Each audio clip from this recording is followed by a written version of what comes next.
วัสดีพี่น้องผมขอก็คือเขาวันนี้เซนแนลโอ้บริเทนหัวได้พี่น้องวันนี้เนี่ยพี่น้องตำหุงพี่น้องแซ่บๆมือนี้จะขึ้นแน่นิดนึงเดี๋ยวทุกคนสิโต๊ะกันพี่น้องเลย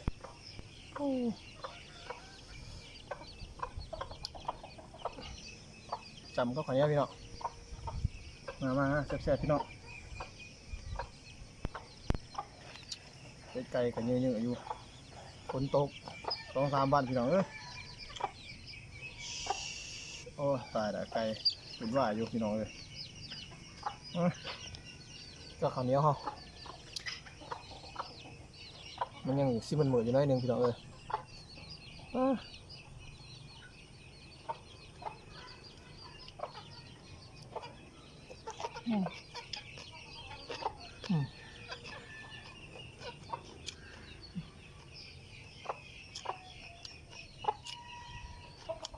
ใส่กระปูน้ำพี่น้อง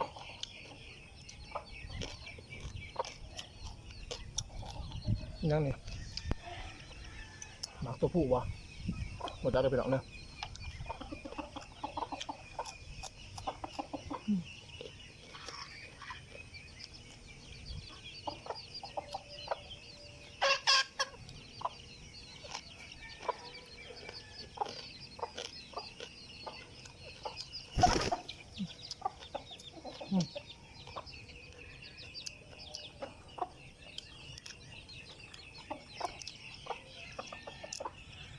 กระปุนมัดใจนะพี่น้อง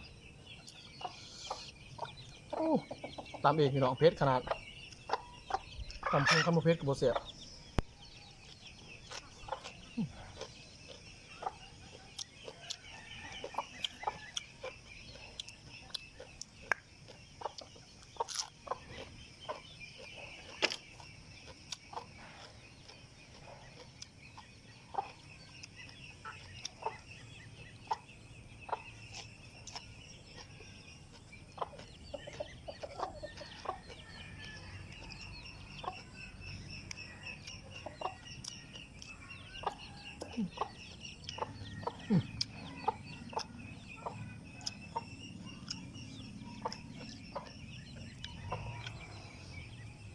กระปุนมาใส่พี่น้องมือเนี่ย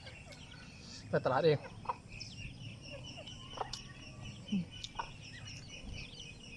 ตำเองชูมันว่าไก่พี่น้องเลยมาแดงว่ามาแดงเด้อลายแต่พี่น้องเลยยินบุเรียวจะหน่อยจะไก่จะหมดปนกับชิโต๊ะเองพี่น้องเลย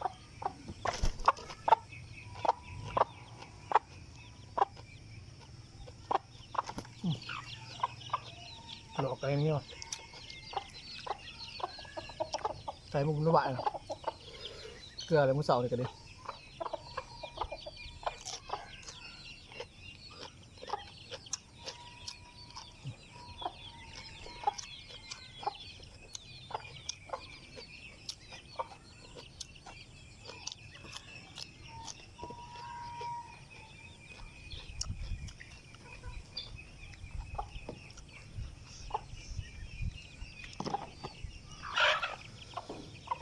โอ้ยไก่กระเดียกินมันมีความสุขเลยพี่น้องเลยไก่กวนนะบ้านนี้อุ่นว่าแห้งเลย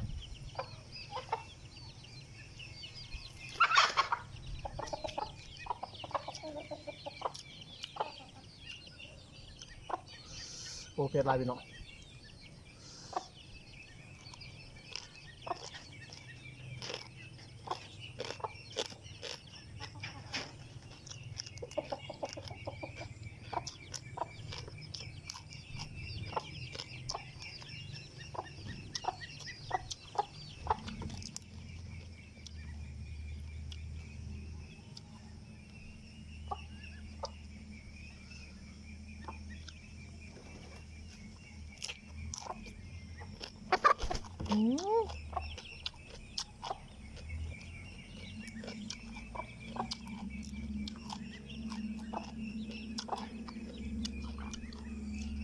ไก่พี่น้องไก่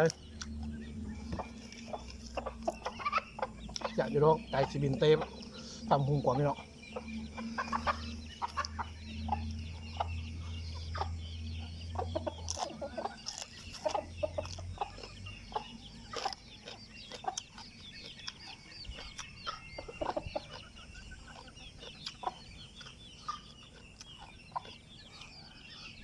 อืม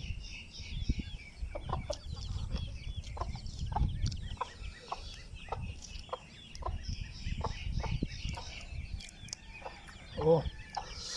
เผ็ดเลยพี่น้องหวานมันสิบเผ็ด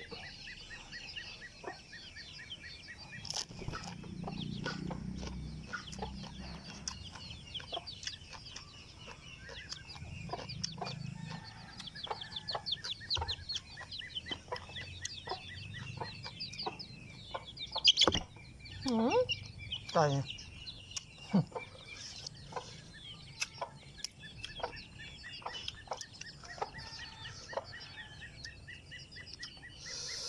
เห็ดต้มไก่บ่พี่น้อง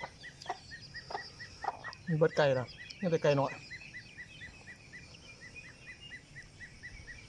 มาพี่น้องมาทำยังไง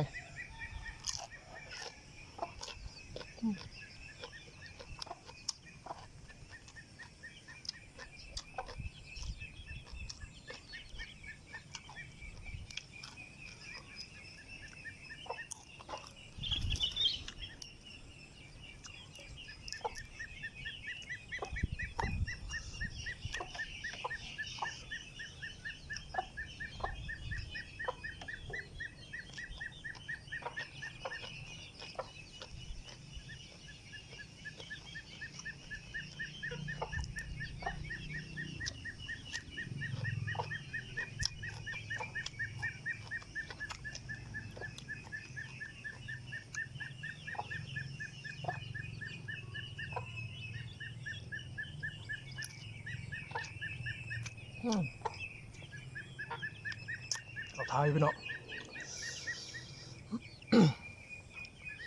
กระปู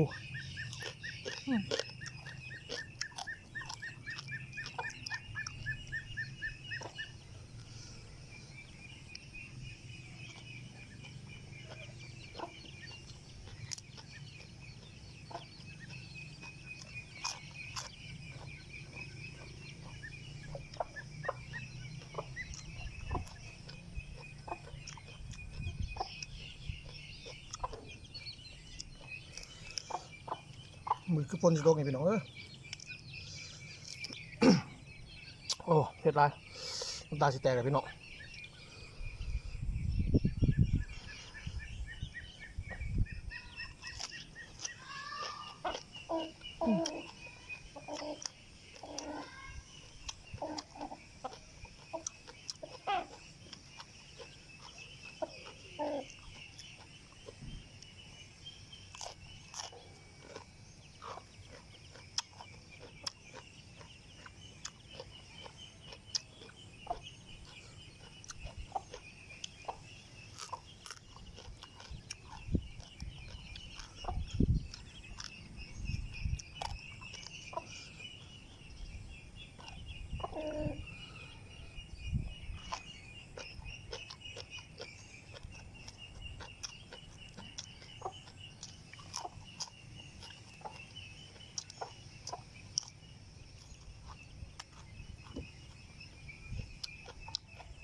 โอ้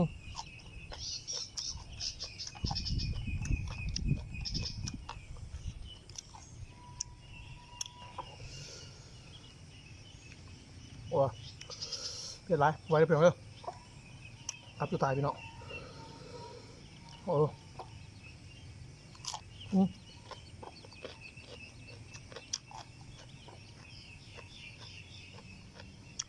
ขอบคุณใจพี่น้อง